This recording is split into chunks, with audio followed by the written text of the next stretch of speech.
Hey everyone, I'm 22, male, and I'm in a rather bad situation. For context, my mother left me when I was 5 years old. I grew up with my father all my life. He was the only parent I had, and I was very attached to him. Because of how difficult it was to live in New York City, my dad and I shifted to Colombia when he found a better job opportunity there. My grandparents lived there as well, and I assumed by moving to Colombia, my dad was making sure he could take care of me and be there for his parents as well.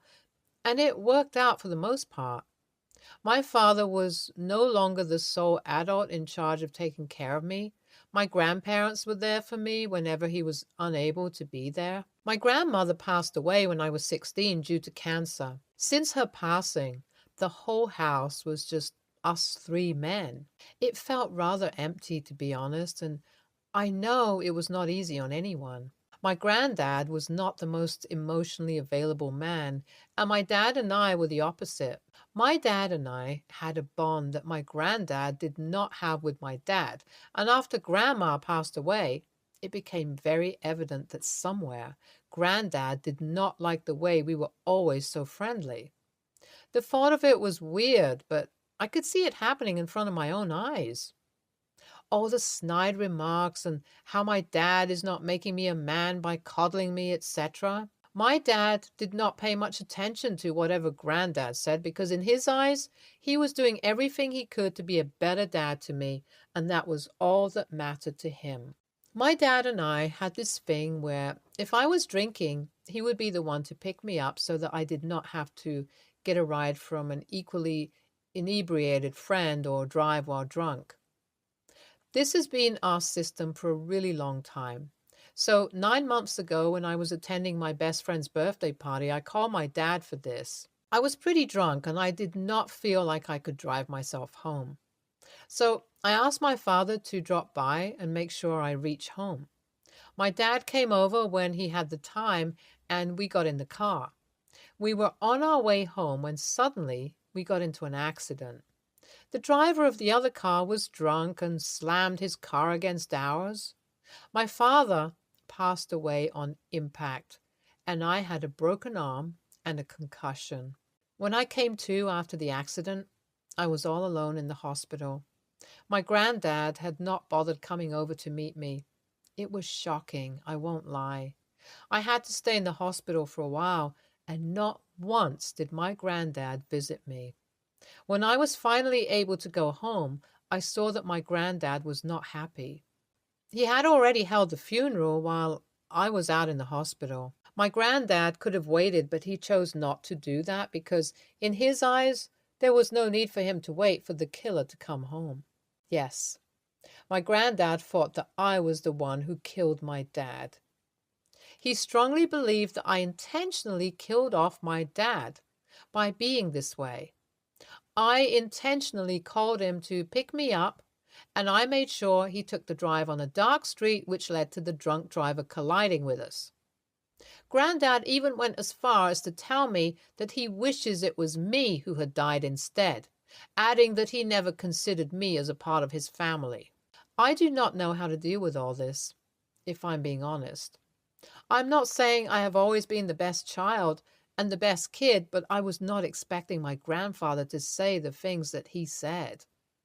It was overwhelming being told that someone wished for your death. I tried to excuse his words because he lost his son, and I'm sure that this is hard on him as well, but he did not care much about how I felt. He insisted I was the murderer and that I should have left with my mother instead of ruining my dad's life. The things he said were very hurtful. I tried to be kind to him, but I can only be kind and understanding to a certain degree. After a while, his words started affecting my mental health badly. Because my dad was all that I had, and the thought that I was the one who murdered him is rather overwhelming thought to process. It was not easy on me, and I hated how the thoughts would just circulate in my head. I truly believe that I am the reason why my dad passed away. About 2 weeks after my dad's death, the people from the life insurance company dropped by.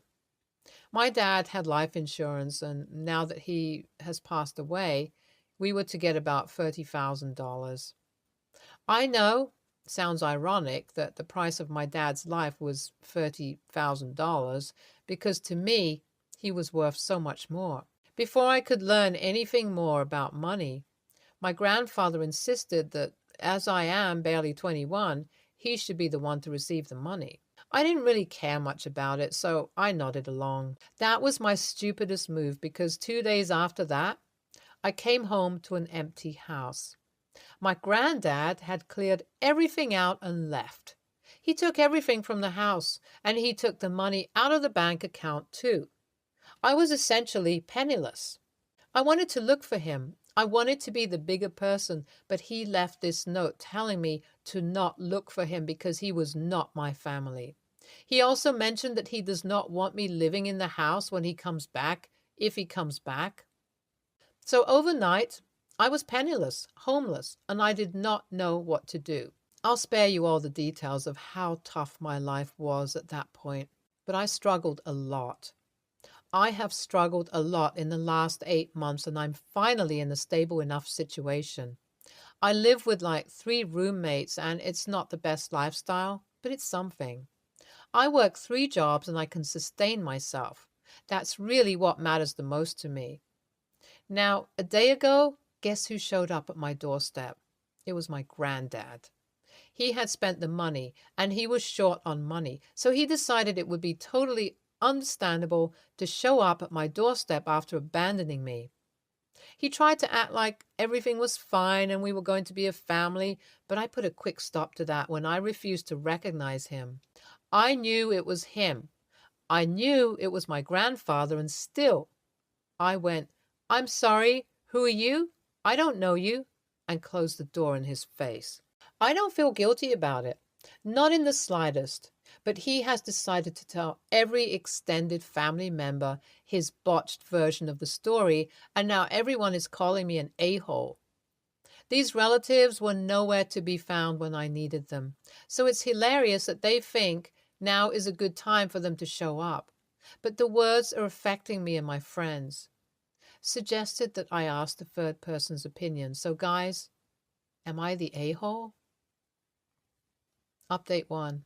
You guys pointed out a good thing. My grandfather was not the nominee for life insurance as far as I know. He took off with the money, as the money was deposited in my dad's account, which we both had access to. I never thought about taking him to court for taking off with the money, but now that you guys have put it this way, I do feel like taking him to court would be a good idea. As far as I know, he's currently living with his cousin, and I'm sure the cops would be able to find him if I really wanted to. Let's see. I'm considering the whole thing, to be honest. I wonder if my not filing a missing persons report would play a huge role. He did leave a note saying I shouldn't look for him because he wants nothing to do with me, and he's taking the money because it's his son's money and he has the right to take it. Update 2. Hey guys, thank you so much for DMing me with the legal advice. The one who suggested I post the issue on the legal advice subreddit, you're the best. I have got a lot of valuable advice from there. On top of that, since my last update, my granddad got my number from somewhere and he has been sending me rather aggressive voicemails and messages. He keeps blaming me for my dad's death and wishes death upon me. It's shocking how his whole demeanor changed, but then again, I find myself wondering if he was ever better than this. Maybe because Dad was always in the picture, I never noticed the toxic man my granddad is. But it's too late to worry about those things. Right now, I'm collecting all the evidence that I can so that I can slam him in court if I do take him to court. Update 3. You guys wouldn't believe what he did. The man complained about me at the store I worked at. I did not know what had happened when I randomly got fired from my job. But then, as I worked there with my friend who had seen my grandfather before, told me that he heard him complain about me to the manager even though he had no grounds for doing that. My manager never quite liked me, so I'm not surprised that the man took the first opportunity to get rid of me when the opportunity presented itself to him, but oh my God. I would be lying if I said I was not a little bit irritated. I talked to my friends about the whole situation. And I feel like maybe you guys were right. Maybe I should take his ass to court because this is not very acceptable. I do not know if I would win or not, but this is not fair to me. Not only had he caused me emotional trauma and abandoned me, but now he's trying to defame me and ruin my job opportunities. So this is it, guys. Wish me luck. Thank you so much for the help. Your granddad is a bad person. I do not understand how in their right mind they would blame a child for an accident. You did not know that there would be a drunk driver on the street that day, and you did not know that this was going to happen. I'm so sorry for what you're going through, OP. I do not think you are TA in any way, shape, or form for refusing to help someone like him. Hey, OP. Firstly, NTA for doing what you did. I do not know how he found out where your address is, and that does not seem like good news. I would suggest you talk about this issue to our legal advice so that you will be able to prepare yourself for when push comes to shove, because I do not know why. I feel like your grandfather is just bad vibes all over. He literally ditched you after he got the money, and now that the money has run out, he has figured out where you live because you're clearly not living at the house you shared with your father. And I don't know, that feels very creepy. Please be safe, OP. Next story. My husband, male, 35, and I, female, 32, have been married for 5 years, and I gave birth to our little girl 1 year ago. Having a baby was a dream come true for the two of us, as we had been trying for a long time. And my parents, male 61 and female 55, were over the moon.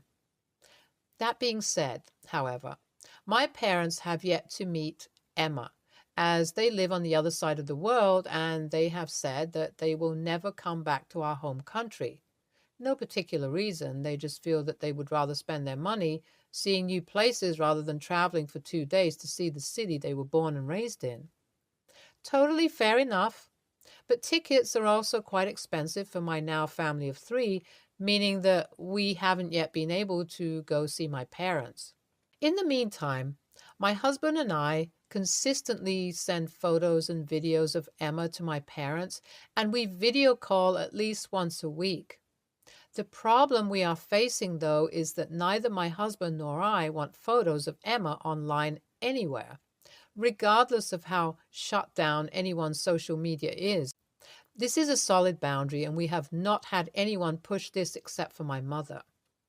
My mom posts everything online, and I mean everything.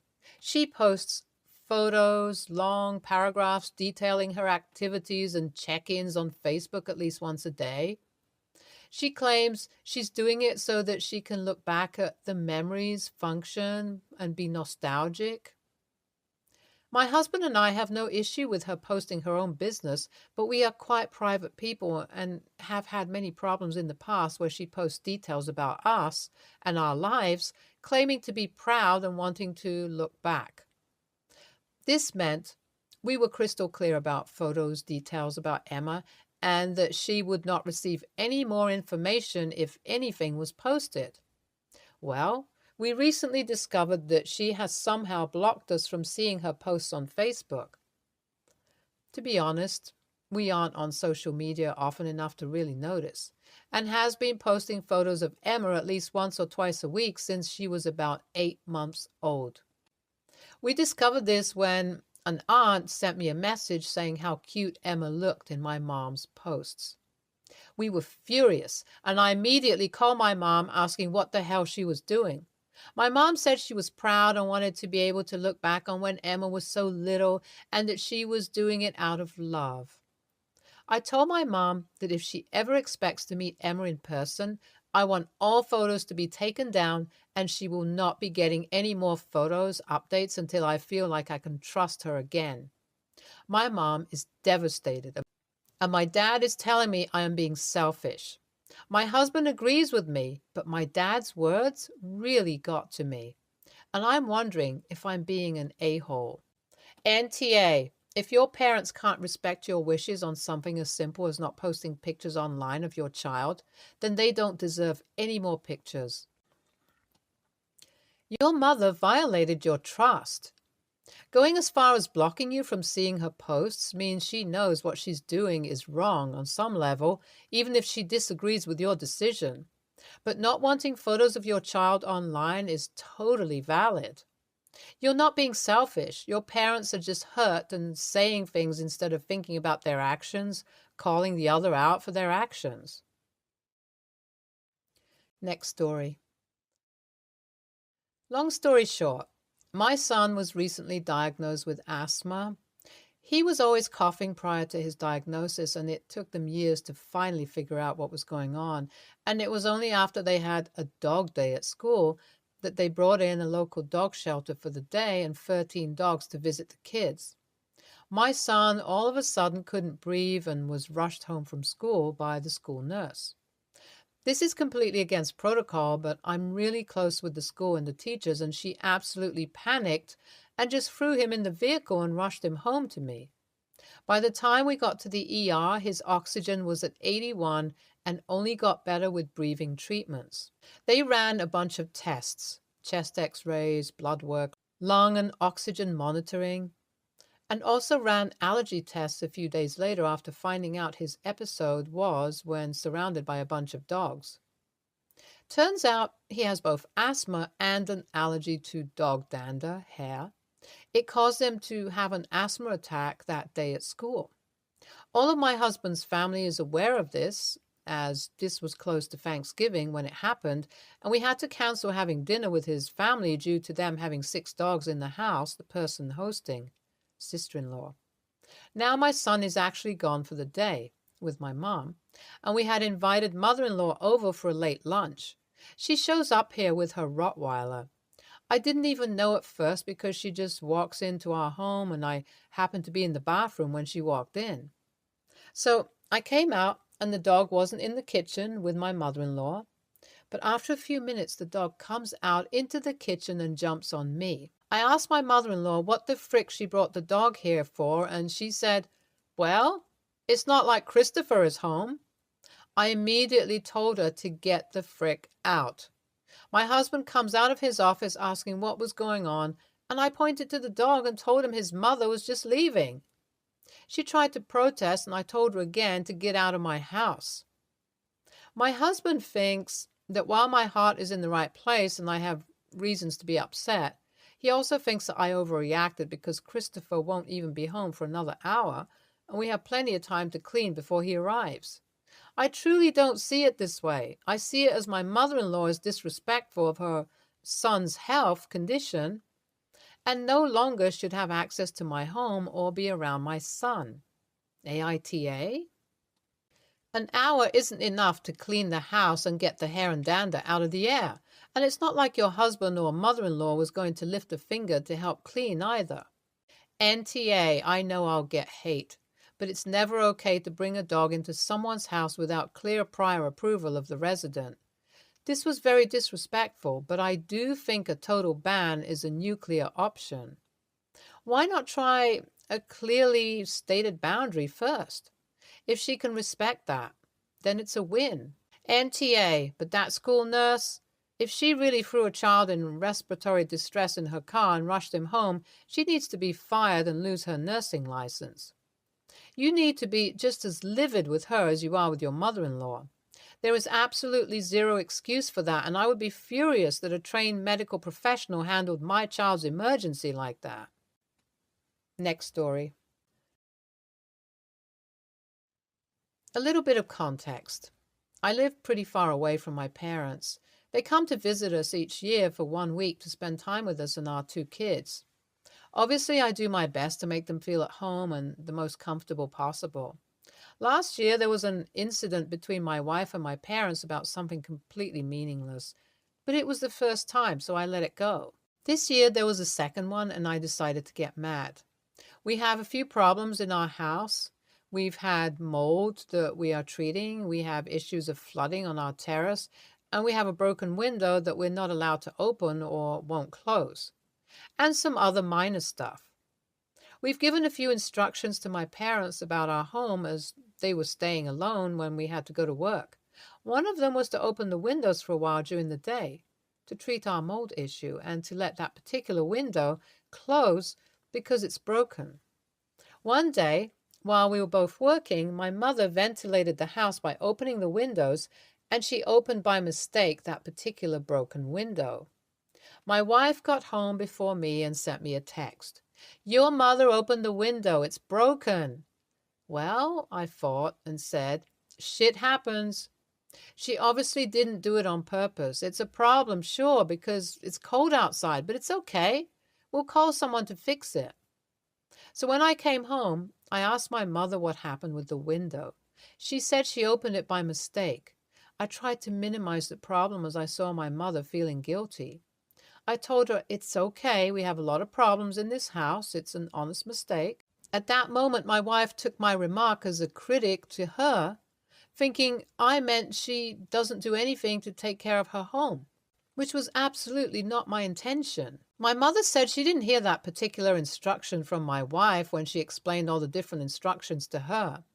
That's when my wife lost it and said, "Of course you never listen to anything that I say. You're just like your son. Now I'll have to do all the calls to repair it. It's going to cost us money," etc., in a very aggressive tone.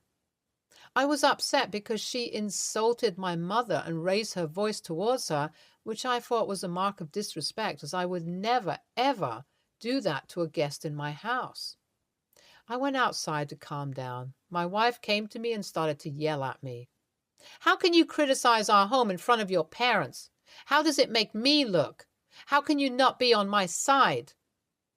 I told her it was never my intention to criticize her. Listing problems in the house has nothing to do with her, and I told her I was upset. I told her she has been disrespectful, rude, and shameful. She stands on the fact that if she yelled at my parents, it was my fault. I feel like it's just an excuse to clear herself. Now she's mad at me for not taking her side. ESH. I notice you use we for things your wife does. We've given a few instructions, but your mom says your wife did that. So when you say we'll call someone, I totally believe your wife that you mean her. It sounds like she bears a lot of the burden of having your parents visit and trying to make them feel at home and the most comfortable possible. It's not awesome that your wife snapped at you. It's definitely not awesome that your parents visit and all the maintenance issues fall heavily on your wife. You can fix that. Pull your weight, which should be the lion's share when your parents are visiting, and surprise your wife by taking care of all the arrangements to handle the damage your parents caused. YTA. In your post and all your comments, you say we, but it is clearly her that does all the running around. You say things were not fixed due to availability, but you also say you were unemployed for a while, so why didn't you sort it? Doing dishes and groceries is not 50-50 if she does the rest. Oh my God, it isn't even close. If you both work full-time, you need a huge damn wake-up call. You need to sit together and both write a list of the work you do around the house, including the mental load of planning and responsibilities, and then you need to do a hell of a lot more. She is angry and frustrated because you are dropping the ball and throwing her under the bus to your parents, making it sound like it is no big deal to fix the window.